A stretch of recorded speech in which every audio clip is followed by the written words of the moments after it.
ঠাণ্ডাৰ দিন আহিল মানে আমাৰ প্ৰত্যেকৰে উঠ ফটা গাৰ ছালবোৰ শুকান হৈ যোৱা এই সমস্যাই দেখা দিয়া দিন আহি গ'ল। বহুতে বিভিন্ন ধৰণৰ বডি লোচন বা তেনেকৈ ব্যৱহাৰ কৰে যদিও ছাল শুকান হৈ পৰা লগতে উঠ ফটা সমস্যাটো কিন্তু একেবাৰে নিৰ্মূল কৰিব নোৱাৰে। গতিকে আজি আপোনালোকলৈ মই এনেকুৱা এটা পদ্ধতি লৈ আহিছোঁ যিটো ব্যৱহাৰ কৰি আপোনালোকে ঠাণ্ডাৰ দিনতো আপোনালোকৰ স্কিনখনৰ উজ্জ্বলতা অটুট ৰাখিব পাৰিব। মই এই বটলটোত আচলতে ইয়াতে বডি লোচনটো নাই, মই ৰেডি কৰা বস্তুখিনিহে আছে। গতিকে আপোনালোকক মই আজি জনাম কি পদ্ধতিৰে আপোনালোকে ঠাণ্ডাৰ দিনতো আপোনালোকৰ ছালখন শুকান হোৱাৰ পৰা বচাব পাৰিব বা উজ্জৰি আপোনালোকে কেনেকৈ ধুনীয়াকৈ আপোনালোকে ৰাখিব পাৰিব।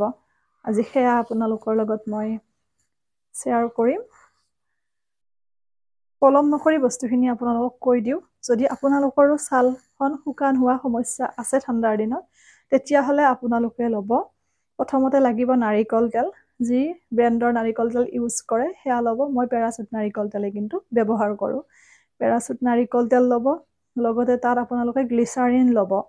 ধৰি লওক নাৰিকল তেল যদি আপোনালোকে 10 চামুচমান লয় আৰু বস্তুখিনি বনাই ৰেডি কৰি থ'ব, কাৰণ সদায় সদায়নো ক'ত আৰু এইবোৰ তৈয়াৰ কৰি থাকিব।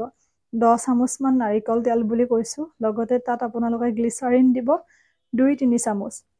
2-3 চামুচ গ্লিচাৰিন, 10 চামুচ নাৰিকল তেল আৰু লগতে তাত আপোনালোকে গোলাপ জল ব্যৱহাৰ কৰিব 6-7 চামুচমান। এই তিনিবিধ বস্তুৱে গোলাপ জল, গ্লিচাৰিন, নাৰিকল তেল খুব সুন্দৰকৈ মিহলি কৰিব, কৰি পেলাই এটা কণ্টেইনাৰত ভৰাই থ'ব আৰু ঠাণ্ডাৰ দিনকেইটা আপোনালোকে সেইখিনিয়ে ব্যৱহাৰ কৰিব। আপোনালোকে উঠতো ব্যৱহাৰ কৰিব ৰাতি শোৱাৰ আগত, আৰু দিনতো আপোনালোকৰ যদি শুকান শুকান অনুভৱ হয় ব্যৱহাৰ কৰিব পাৰিব। আৰু ক'ৰবাত যোৱাৰ আগতো আপোনালোকে হাতত বা ভৰিত আপোনালোকে নিশ্চিন্ত মনে ব্যৱহাৰ কৰিব পাৰিব। আৰু এই মিশ্ৰণটিয়ে আপোনালোকৰ ভৰি ফটা, সেইবোৰ গুৰুহা ফটা এইবোৰ সমস্যাটো কিন্তু যথেষ্টখিনি উপকৃত কৰিব। এটা বস্তুৰে বহুতকেইটা আপোনালোকে উপকাৰ পাব। এইটো হৈছে আমাৰ প্ৰথম পদ্ধতি।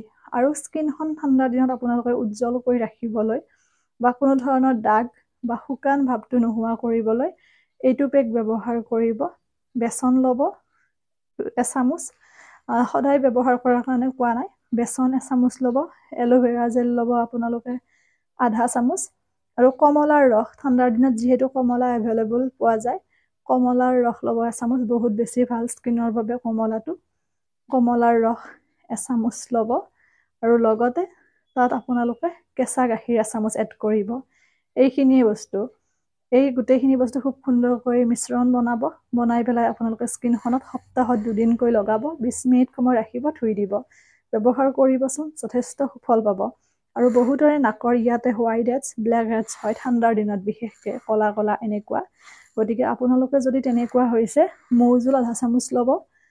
যিকোনো ভাত খোৱা চাউলৰ গুড়ি ল'ব, মাথো কেঁচা গুড়ি ল'ব, শুকান বা ভাজি লোৱা নল'ব। চাউলৰ গুড়ি আধা চামুচ, লগতে মৌজোল আধা চামুচ, আৰু লগতে তাত আপোনালোকে এল'ভেৰা জেল অকণমান দি দিব। দি পেলাই মিশ্ৰণ এটা বনাই ধুনীয়াকৈ এইখিনি স্ক্ৰাব কৰিব। চাউলৰ গুড়িয়ে আমাৰ খুব সুন্দৰকৈ স্ক্ৰাব কৰাত সহায় কৰে।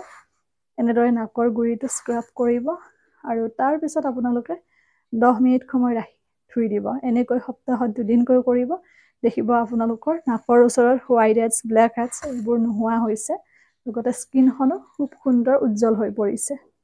এৰিছোঁ, সকলো ভালে থাকক, সুস্থ থাকক, হাঁহি থাকিব। নতুন ভিডিঅ' এটিৰে সকলোকে লগ পাম।